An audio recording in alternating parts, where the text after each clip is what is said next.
Enti Sam George ewo he ena Madia asoma ne mamienu se omunko Independence Square enkobo mutum spelele Andrew Solomon so koda paso na Sam George mpo kan say yewura Mahama eba aban na se yewura Mahama wan hye samra na onene enti na enene de nipa ba ko amanfo ebo ni din na omo fire no Sam George OkatakyieAfrifa mensa Bigscout media Troublé Carlos abusuya Oma kambom fire Sam George abusuya hard one efa South Africa for me mami no mepiem Ghana na omodo omani echiremu Independence Square na chese kisa hodro omutu abragana ye culture ne enchire yesa se mema mienu etumi ewale na asa obetumi ewale podi asanke yesuma ase na omode omotumi abegina Independence Square na abusuya wo hwe kissing ene de omoye na amanfo echiremu na Sam George ewo hene we koso abusuya ha GH Kwabi media so so obaso ani dim na wa subscribe to your channel send update bi anso etoma onso obenya bi ati na wa share ato other platforms so area me said the afofo nso ebenya bi ati enti abusuya se ye ba superment amanfo super Sam George efa South Africa for member mienu amu be piemu Ghana na die nti amu ba Ghana say freedom of justice amu chiremu Ghana de freedom enti de ope bia obetumi aye enti ombetumi awale Ghana abusuya omu gina Independence Square two keys ene ade omoye nenso Ghana yenje sanya maneman entumu enti danko form aba omudin omu chiremu dia Sam George embra na omeyi ne ho ano na abusuya wo hwe superment omu bo Sam George anu de na before no wo de yentie de ekoso this Sam George ewo he ena Madia asoma ne mamienu se omunko Independence Square enkobo mutum spelele. In fact, Sam George ya maya disappointed pa de wa na MPP esi woso energy na wudi pushi abana na yeso de tawoti ema wo kra beka se Mahama ba na se wa mama mesanya wo kra no woni Mahama ewo bika ba se ya point ko she baabi wo sa so ejina MP position no as se de enema na nkasa na ekoso Ghana no ase wunhunu ye anka Independence Square de nka turumutufo anka fomu ho bai sa Independence Square we place a sele Ghana papa unso bia ko Ghana pe okogina ho panu watwa omu kososo a security for hono a omu bo ho ban wo siki permission ansa no wakọ enkrofo ni bi kro ho kra da foreigners ni bi ko mu ju omuska ansa no mamu makotwa picture wo ho ana na me foreigner ni ntro mu bisa miska no azame me foreigner me Ghana so ati ase enti eba ne sai ena security fo amugu ho no mo matimi ahwe saa enkoda wa mienu ama matu free all the way from United States of America aba bedru Ghana akogina ho akotwa picture krekre ewa bra Ghana yesi turumutu ayade bia ya culture en support ya mamre en support culture ne mamese nyina pe en support ye believe as a Muslims and Christians and support enti kwasia bai ene mo kwan so mo nkogina ho enkoya saade wei ene uba UK nyina picture we air trend wo be so mo kire so Ghana de ye chese ajuo matomo kra wa bra asem enye no kra picture we mi ko hunu no American one of the biggest vlog no so a blogger na vlog whatever it is chale in fact Sam George mi du hu yawo na mi du hu yawo so ba se wanye bibi amfa ho a wo na wo sori gina ye ema ye bedi wochi se wa mama dia ne challendion omu ye nya position Ghana wo sori gina ye no ene ye bedi wochi enti sa na gina awrade ntontoma kame awrade wo so ye bibi kamachi entu sori gina ye no sai na gina de sori gina ye no fanu ato aso because one hwe ye na se dane ya no begu so a Ghana enya wo de na nse na abegina ho na enya tete data so ene ebebo wo baso a ye turumutu no so betete so mo ntete so na je se de ekoye ni wo Ghana ye no ne se na ya amene asase ya nyi o me se de omu etu ye ni adai Black Star Square, Black Star Square. No more black baby. I just found you. Come and a light to watch it. Then to move for 9 days. Omo be jina ho twa photo shoot. Omo twa photo shoot. Na we na man for the business na Jata Brewer no. Owo hin Jata Brewer. Baby Jata. Sam George. Onye Jata wo nye Jata biye wu. Oye Sam Okra George. Okra. Tumunya de. Me nkabi. Me. One back Flagstaff aso. Jubilee aso. One back from fa honya brodel. Move forward. Na your mama na ndi Andrew Solomon koda aso. Yohanena. Shaban. Your mama na ndi Andrew Solomon so koda aso. Enti we no ye news ni dia. Sam George. Onireka akufo na nke yetwa ne asofo ne so mo ayedi na me na mkoka bi imam fo ayedi ana wo mo abegina ye Independence Square no mo ye photo shoot efefi o ma no wow Omo wi abehye nkoma kese mo wane ko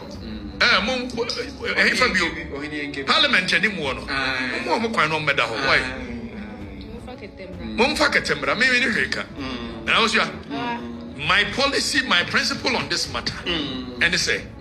agenda setting or more precisely, continuously. Expose they them. try to put these things in the public domain for a conversation. Yeah. First, I go.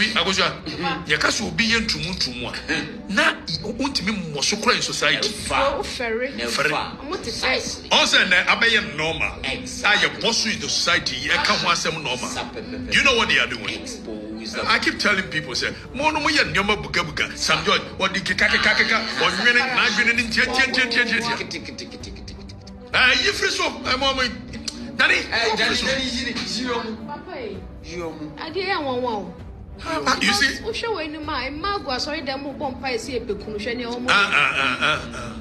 Now, the more we have these kind of conversations in our public space, okay, in our media circles, the more it gets normalized on the psyche of the people. Exactly. And over show movies, baby, no. Osha 1, 2, 3, see piano. And so some judges what them record. So what then will happen is that give it another 10, 15 years. The kind of people who and they is because ye tiny party. NDC amanyokuo 8 years ago omode bo na now the down Akufo-Addo and NP before so bo say omo ye turumutu na omo so turumutu so no abusua ene de anwanwasem asem kese sigana de bi sida Ghana turumutu fo kura no entimi nkoya saade wi emrantie mienu abusua meni baade o mu firi baaye emrantie mienu we etimi afiri mu krom aba bedu eye oman Ghana mu na omanya baabi ankwanko gina ankwanko twanfo nyini se eye Independence Square. In our previous post, you saw that we landed in Ghana to show Ghana love, to stand with the queer community and to love bomb this country with every ounce of who we are. Today's mission is to love bomb Bigscout Square. This place is absolutely stunning, a landmark filled with history and meaning. Bigscout Square was built when Ghana gained independence from British rule in 1957. It stands as a powerful symbol of hope, freedom and African strength. It's exactly why we had to be here, because love and freedom aren't privileges, they are rights, and every LGBTQIA+ person deserves both. But to be honest, this was the hardest suit yet. The tension in the air was so real, security everywhere, watching us closely. We were warned not to be too touchy, people staring at us, the energy was heavy. And what stood out the most was looking up and seeing the words freedom and justice engraved on the building, while knowing not everyone in this country gets to experience that. In the background of our photos, a beautiful straight couple was freely taking their wedding pictures, openly celebrating their love, and it hit us. Something so simple, yet something so impossible for so many queer people here. We didn't come here to play it safe. The tension was real, but so was our purpose, to meet hate with love, and to take up space, and to remind Ghana's queer community that they are seen, they are loved, and they are never alone. Stay tuned to our socials to see what happens next as we continue to show Ghana queer love. The revolution has started. We will protect the innocence of our children, and we will fight against any influence of LGBTQ, comprehensive sexuality education, or homosexuality in our country. We will not allow for same-sex marriage ruling in our country. Abusia emfonyini die omotwetwa bia nkasa. Ana chese emema mienu omudi do. Na abusia samna kaya enkofo anase amanyokuo baako a wagigina mu ene to NPP fo kura so say NPP fo ye turumutufo enu nti ana ye emra na ye hye se ne benya obi nkoye saade no NPP fo embeso mekwa omegi atum na po ewo 55 oni baba akokra wa nware kra da na se ya no ware na oye dey to satisfy his sexual desire na oye dey o ware ye any 3 months eti masem bisa ne say sa papa we because so according to Abraham Maslow's theory of needs we are say obi a would do puberty stage yes sexual satisfaction obi a pebi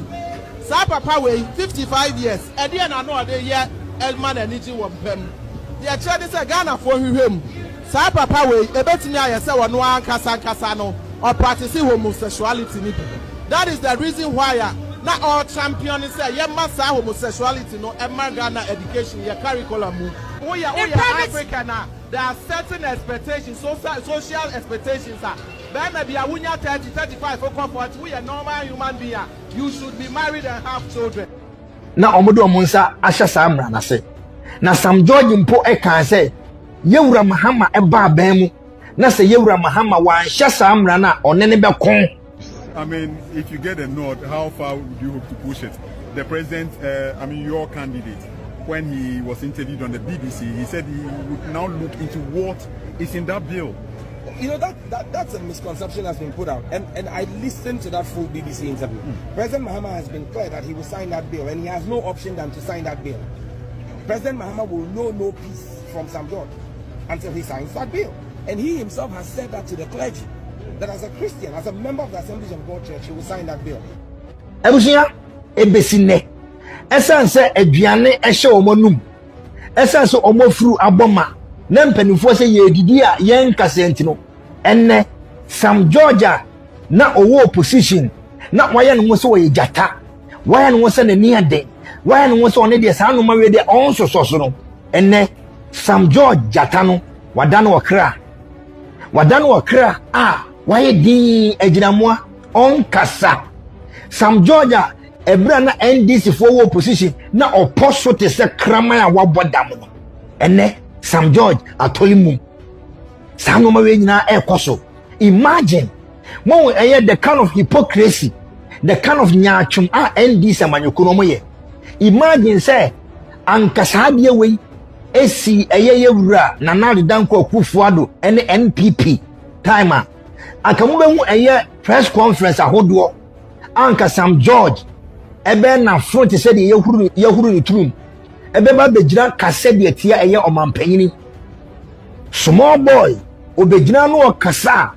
okasa wa ahomaso kwan so edi dimpanifo atem ebu mpanifo animtia ene Sam George mu nyina yedin NDC fo binum akoma no atum NDC fo bebre omaka oma no atum because oma ban ene woso eti ade bia omukasa di tiaye ewo ye NPP amammo mu bia no ene se ekoso a NDC ni nkasa emfa ho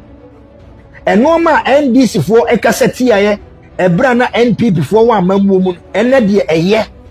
enoma no mo se enye omukasa tiaye ene de NDC na aba power ye darling boy yewura Mahama na aba power eti emre bi atwamu na enya ene de eye eti NDC for sabi obia kananu atum ene Ghana ye Independence Square adani gay for edi twamfonyini etwa eye shooting akese edi do ewo ye Independence Square ebusia enimguasie benes ni wi enimguasie benes ni wi nana pepe ankamene memfa ho ba sabi adua babone na wudua no eno ana ne aso ai wo se wutwa aduaba na wo de share fom ene aso ite wo se wutwa nana pepe ankamemfa ho ba ensama NDC fo binum ede ye propaganda NDC fo bi ekasa di tiaye edi mpanifo atem awo Ghana kuro no ene Kristofo amu wo Ghana Kristofo nyaachum Prophet Kofi Oduro nyaatwem unhu ye Prophet Kofi Oduro unhu ye medini se unhu so a obeka wano atum because ye nyaatwem ebia me kan ene de be kanyam amo aba be kasa de afa ho Prophet Kofi Oduro mu nyina te Ghana e kasa tia se NPP for eso eye turumutu NPP for eso eye gay for so enu nti ana mo mpese o mesa eye saa bill no ene Prophet Kofi Oduro won wa ban no aban na wo ye campaign e de ma wo mo no ene mo de o mama ho kwan ama ye de ye Independence Square hon ye Independence Square won de o mama kwan a ene ye Independence Square o mo de ye me Independence Square o me twa mfonyini wo ho me twa video ho ye wo national security for mpanifo a mo tetete ho ye wo eye enkofo o mo te ho a o mo bo ho ban se wo tu drone kura na o mutimi ba be catch o say ye ntu drone e wa ha me o match me drone da baby a Ghana ni a say me nye gay me twa video na me shoot keke e dia promote Ghana ebusua me kodru no o mo say o mo ma me ho kwan ma me ntu drone because a is security zone yate baby a security zone no ana mama ho kwan ama nkofo mu ye gay e gina ho teponko so pictures. The tension in the air was so real, security everywhere, watching us closely. We were warned not to be too touchy, people staring at us, the energy was heavy. And what stood out the most was looking up and seeing the words freedom and justice. Baby, a security zone, and mama home quine, a man called for me gay, a gina hot tip on coso, pictures. Even dogs, Prophet Kofi Oduro, wakana nwatu. Obubu nya e de agu na som they say de ekwoso wo man Ghana mu bia no Prophet Kofi Oduro aye na adwen se wonte say we mum na so asensi na ni so asenfra into wo hu hwe imagine say anka saade we esi na nadu dan kwakufu ado time wa imagine say anka saade we esi na nadu dan kwakufu ado time anka Kofi Oduro beba betiantima ba be ye tie Omaya emu mpanifo eso turumutu so anka sei ene nsama anka wene nsama Kofi Oduro anka obeba beka samuntie omaya woso turumutu so ene de Kofi Oduro wa ban na aba power enti waka wano atum wa ban na aba power enti waka wano atum eye Kofi okire daako KOD wo so posti yo wo posti ye ebusa nyansa questions but essence say NDC for penny for binum omamu appointment na sebi omu say de o try no ene de wo post e begu aban na nimu ase no empofiri mo na omo frɛ say abrantie yi de wa post ni free ho entempa na ana KOD Kofi wa kire da ko KOD uko delete sa post we but KOD onya smart onya fast Facebook no so no so di bibi to na wo delete a yen sa Canada etino eni kwanza nka wo ha wo se wo delete because the moment we hear why say wo delete no ye na edin kan a download the ato the transcript screenshot na ato dada edie menti ana KOD uko delete ye KOD ubusa nyansa question but as I say pressure call from above yama wo appointment na aduane hye wo num nti e wo se wo ka wano tum te se eye your friend say Kofi Oduro e wo se wo ka wano tum te se eye your friend say Sam George e wo se wo ka wano tum te se eye Captain Smart etino KOD and empofrim wona ana okọ ye no ko delete ye on pen ho asem because when delete ya one sha ye beje eye na appointment na free nsem into ko delete ye but o delete ye no ye wo screenshot no wo edie beti na wo delete ye mo nim guase mo enim guase a atomo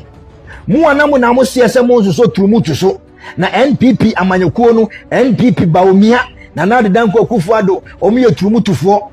na po eye turumutu Kevin Teller betra social media so ejina sanse we so edi na patem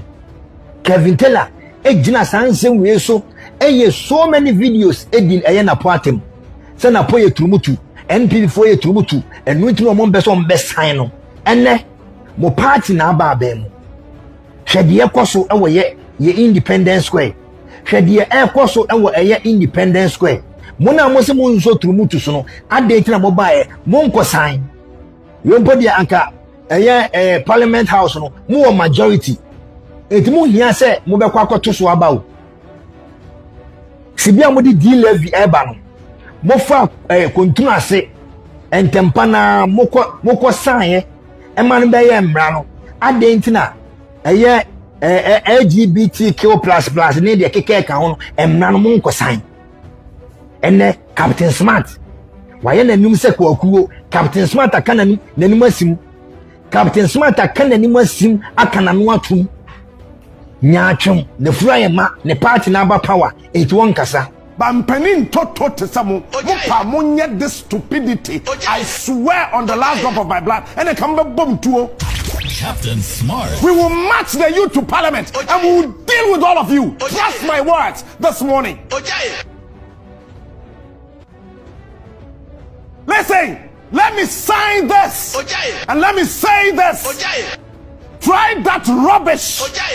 and me, I will lead the youth to parliament. Captain Smart, the king. And then get your bullets ready. I am willing to die for this country. You will believe me in this country. Me come be here. Me come in and everyone watch from. Captain Smart, the king of morning show. Come over, bomu. Mo pa mo ye mema. Mo je trumu be ma di be ma to. Entum wo krom ha. Ko be wo say captain wa bodamampa. Imagine say anka wey esi na nad down kwakufu at the time anka Captain Smart anopetututu nanka we sinani na ne tawo gunukom watwitwa bi eba be keke bi di akire ye o mampanyini watwitwa bi eba be keke bi e di akire o mampanyini ene omu nyina akoma no atu kwaku atenga and nine left or ba left anka kwaku atenga betina YouTube aba betina eye Facebook ene TikTok aba be keka nkwase asem se mususembe na ebeyi waye ne na left anko beba be keka nkwase asem egina na adedan kwakufu ado atem owi a no asaka e de apisu se mekasa ekire eye badwenba Mr. Badwenba brabonte ne bra be kire wa adwene ebiaba nyaatwumfo NDC nyaatwumfo ene mo monim guase Ghana fo nyina hu su ene mo ban Ghana fo nyina hu se mo nka no kore mo de nada ne atro ene beji tumi keke ene Ghana Christopher NDC fo de tumu trim se NPP fo so trumutu so na NPP fo ye trumutu party om de abususem e ba Ghana no mo NDC mo darling NDC ne baye hwe Independence Square eto de bi wa mo asofo mo kwaje ho ebom paye mo kwaje ho eye crusade mo kwaje ho ekoya sorry Independence Square ho no ho na ene ye de adane turumutu ho na ne turumutu fo ne ba omukotwa mfonyini e de to ma wiase mansan nyina hu se Ghana ye freedom and justice no enne sa mfonyini wei ama ewiase nyina ehun se turumutu no Ghana yagiatum because freedom and justice itenne sa mfonyini we amrantie yi omutwa yi ewie peye a message a big message and omo cut across the world say enna oba Ghana yagi turumutu atum because Ghana no ye coat of arms no ya chiro ho say freedom and justice it is said omo manya freedom no and we say justice account say oye gay ni a untimi fa won nka no untimi nya ne hwe obetimi aye ni gay sem obetimi aye ni turumu sem and Ghana because freedom and justice mo message na boys we omode akwa wiase mo message a omo spread it to the world to say Ghana officially samranti we patch say Ghana yaji gay atum okuje to abrokwa so won e de be na wo ka de afa ho Sam George de wo ye nya atwem eye nipa bia won kan no kore ene mo manim guase Ghana Christopher NDC for the shame mu e the shame trim say NP before you tumu to party no ene e de be na mo ka dia fa ho opambo Ebenezer wo de ensamfo bia NDC be ye bia no wo de also support no mejiri sa opambo Ebenezer miame wo fa no miame wo fa eno mejiri sa opambo Ebenezer we so be support ana sa wo de wo say abampapa na aba eti ade bia NDC for ye anasa ade bia asi ewo ye oman Ghana mu NDC time so bia papa eti opambo miame wo fa Ebenezer prophet 1 ede be na wo kan dia fa ho ebesine LGBTQ bill no yewura Mahama ne NDC for say omura fi enkofo wi no mo ma na de dan ko kufu do pressure omo bona na de dan ko kufu do pressure se na de dan ko kufu do one sign no naka ya adwene ye say ankomo do mo ba anka ndi na otwe mienu mpo ankom be sign Sam George ekai sa omo de se Ghana for Christopher ehwe Ghana for nkremofo ehwe na omo to aba edema wo mo a omo ba enteki 1 month enteki 1 week o me sign ekosi sen radio station video ekosi sen NDC for ede to yewura ba omia so se yewura ba omia enkasa ntiaye etino omo paache se yewura ba omia support enkremoni awo support turumutu omo sheda ede to yewura ba omia so se yewura ba omia support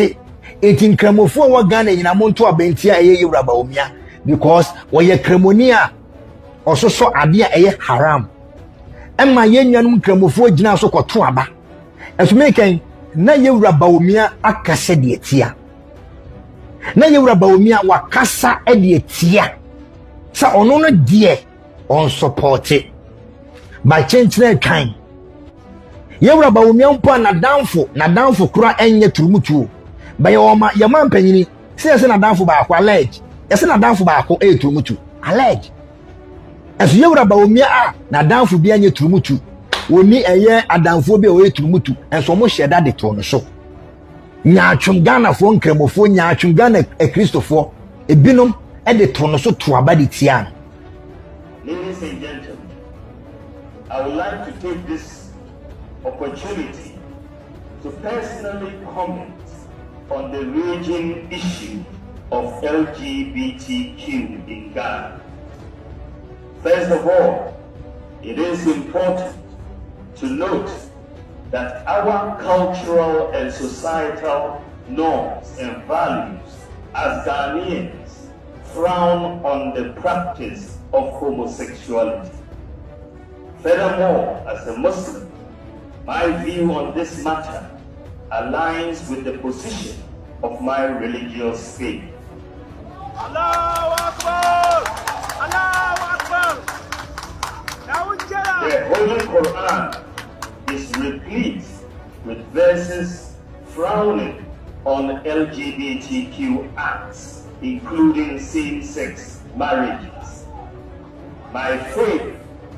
is therefore very strictly against the practice of homosexuality.